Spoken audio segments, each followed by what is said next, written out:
नमस्कार दोस्तों, आज हम सब थॉमस एम स्टर्नर के द्वारा लिखी हुई किताब इट्स जस्ट अ थॉट के बारे में जानेंगे। यह किताब मानसिक अनुशासन, विचारों की शक्ति और वर्तमान में रहने की कला को समझने में मदद करती है। विचार ही सब कुछ नहीं होते। लेखक बताते हैं कि हमारे विचार केवल विचार हैं, न कि सच्चाई। हम अक्सर अपने नकारात्मक या डरावने विचारों को वास्तविकता मान लेते हैं, जिससे चिंता और तनाव बढ़ता है। लेकिन यदि हम ये समझ लें कि ये केवल सोच हैं, तो हम उन्हें खुद पर हावी होने से रोक सकते हैं। उदाहरण, अगर आपके मन में ये विचार आता है कि मैं यह काम नहीं कर सकता, तो यह केवल एक विचार है, सच्चाई नहीं। माइंडफुलनेस, सजगता का अभ्यास। थॉमस बताते हैं कि हमें अपने विचारों को देखने का अभ्यास करना चाहिए, न कि उन पर प्रतिक्रिया करने का। माइंडफुलनेस से हम अपने विचारों और भावनाओं को बिना जज किए देख सकते हैं। रोजाना 5 से 10 मिनट ध्यान मेडिटेशन करें और अपने विचारों को बिना कोई प्रतिक्रिया दिए आते जाते देखें। मानसिक अनुशासन विकसित करना। विचारों को नियंत्रित करने के लिए हमें नियमित अभ्यास की जरूरत होती है। जैसे हम शरीर को फिट रखने के लिए एक्सरसाइज करते हैं, वैसे ही दिमाग को अनुशासित करने के लिए माइंडफुलनेस, ध्यान और आत्मनिरीक्षण जरूरी है। आत्मचर्चा बदलें। लेखक कहते हैं कि हमारी आंतरिक बातचीत, सेल्फ टॉक, हमारे व्यवहार और आत्मविश्वास को प्रभावित करती है। हमें अपनी बातों में करुणा और सकारात्मकता लानी चाहिए। उदाहरण, मैं हमेशा गलती करता हूँ को बदलें, मैं सीख रहा हूँ और बेहतर हो रहा हूँ। वर्तमान में रहना सीखें। हम में से ज्यादातर या तो अतीत में उलझे रहते हैं या भविष्य की चिंता में, लेकिन जीवन केवल वर्तमान में घटित हो रहा है। अपने ध्यान को वर्तमान में लाना मानसिक शांति की कुंजी है। थॉमस एम स्टर्नर उस दिल और दिमाग के बीच के संदर्भ को समझाते हैं जो हमारे भावनात्मक नियंत्रण को प्रभावित करता है। वह इस बात की पड़ताल करते हैं कि अंततः कौन निर्णय ले रहा है, दिल या दिमाग। हार्ट मैथ क्या है? हार्ट मैथ एक प्रणाली है जो बताती है कि हमारे दिल की धड़कन और पैटर्न हमारे मानसिक स्थिति और भावनाओं से प्रभावित होते हैं। यह बताती है कि दिल और मस्तिष्क के बीच संबंध कैसे काम करता है और कैसे हम इसे ध्यानपूर्वक सुधार सकते हैं। दिल की भूमिका, हार्ट इंटेलिजेंस। आपके दिल का पैटर्न आपके आंतरिक भावनात्मक स्थिति को दर्शाता है। जब दिल और दिमाग संतुलन में होते हैं, तब हम स्पष्ट सोच और आत्मनियंत्रण से काम ले सकते हैं। नकारात्मक भावनाओं जैसे डर, तनाव के दौरान यह असंतुलन बढ़ता है, जिससे निर्णय क्षमता घट सकती है। दिमाग, ब्रेन और विश्लेषणात्मक सोच। मस्तिष्क तार्किक, विश्लेषणात्मक और भाषा आधारित सोच का केंद्र है।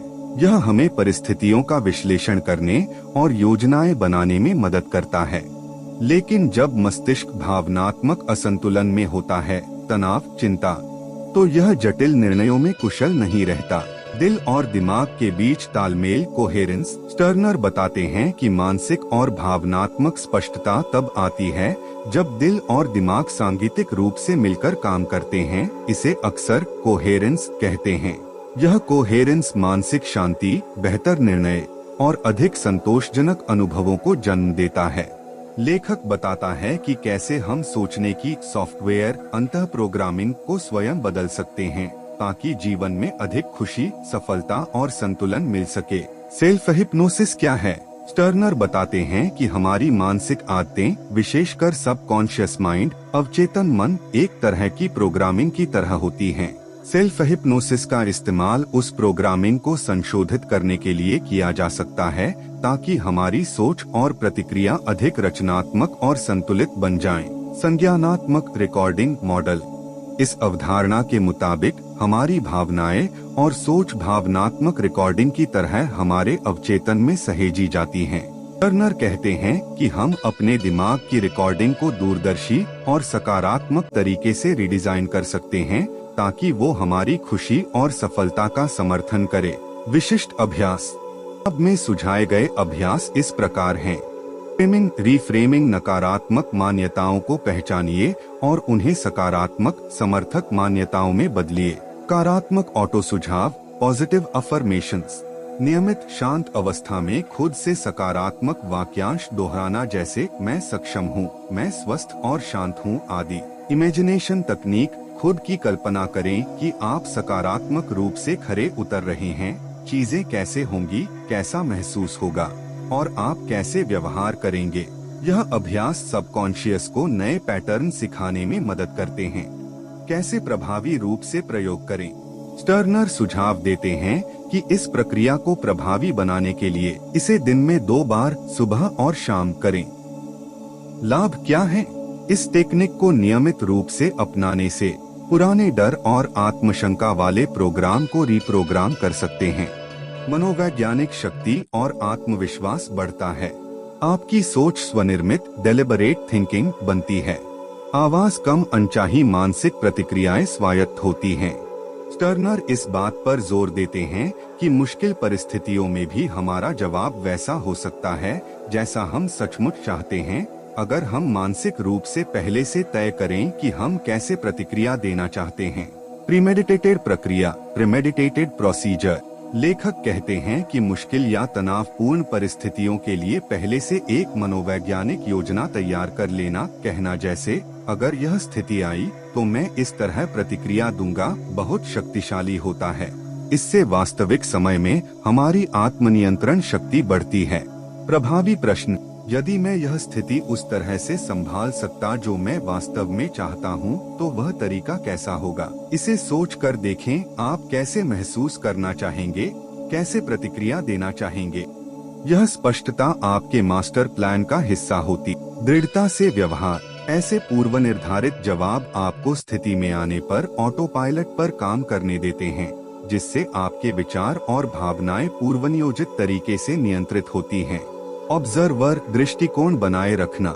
स्टर्नर बताते हैं कि जब हम बाहरी स्थिति में स्वयं को विचारों का पर्यवेक्षक ऑब्जर्वर रखें, तो हम ज्यादा सजग रहने लगते हैं। इससे प्रतिक्रिया में संतुलन और स्पष्टता आती है। भावनात्मक जागरूकता और अभ्यास, डॉक प्रक्रिया। बार बार अभ्यास करके डू, ऑब्जर्व, करेक्ट, डॉक की प्रक्रिया द्वारा हम कठिन परिस्थितियों में बेहतर प्रतिक्रिया देने के लिए खुद को प्रशिक्षित कर सकते हैं।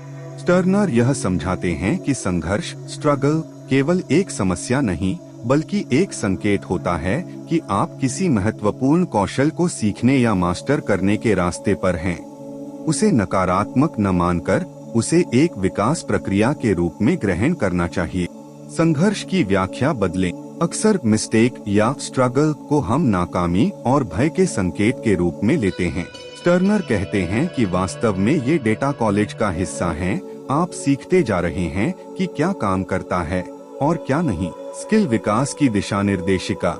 हर चुनौती, हर संघर्ष आपके सीखने की दिशा में कदम होता है। अगर आपने किसी कौशल को मास्टर कर लिया होता, तो उसे आपको संघर्ष के रूप में महसूस ही न होता। इसलिए संघर्ष को किसी दोष की तरह नहीं, बल्कि विकास की ओर एक संकेत के रूप में देखें। भावनाओं को निरीक्षण के रूप में उपयोग करें। अपनी असहज भावनाओं पर ध्यान दें। ये संकेत हैं कि आपका अवचेतन प्रोग्राम सक्रिय हो रहा है। इन्हें पहचानकर आप स्वयं से पूछ सकते हैं, ये भावनाएं मुझे क्या संकेत दे रही हैं? इससे आप पूर्व प्रोग्राम सकारात्मक या नकारात्मक विचारों को काटने और पुनर्निर्धारित करने की क्षमता बढ़ा सकते हैं। डॉक प्रक्रिया, डू, ऑब्जर्व, करेक्ट। स्टर्नर एक सरल लेकिन प्रभावशाली 3 चरणीय प्रक्रिया पेश करते हैं। चरण विवरण। डू करें, अपनी योजना के अनुसार कार्यों को निष्पादित करें, यह आपके विकास की शुरुआत है। ऑब्जर्व, देखें, परिणाम और अनुभव को बिना आत्मनिर्णय के देखें, केवल विश्लेषण करें, अच्छा या बुरा मत जज करें। करेक्ट, सुधारें, अगले प्रयास में सुधार करें, थोड़ा बेहतर योजना, थोड़ा बेहतर दृष्टिकोण। स्ट्रगल को ऊर्जा स्रोत बनाएं, हार महसूस करने की बजाय उस ऊर्जा को उस कौशल के अभ्यास में लगाएं जिसे आप विकसित करना चाहते हैं। यदि मैं इस स्थिति में वास्तव में माहिर हो सकता, तो मैं कैसा महसूस करता? इस प्रश्न को स्वयं से पूछें। यह किताब उन विचारों की यात्रा है जो अस्थिर थे मगर ईमानदार थे, जो छोटे लगते थे मगर गहरे थे, जो बस विचार थे मगर उन्होंने सोचने का तरीका बदल दिया। अगर इन पन्नों ने आपको एक पल के लिए भी ठहरने, सोचने, मुस्कुराने या आंसू बहाने पर मजबूर किया है, तो यही इस किताब की सबसे बड़ी सफलता है। क्योंकि अंत में ये बस एक विचार ही तो था, पर शायद वही सबसे कीमती चीज थी। धन्यवाद।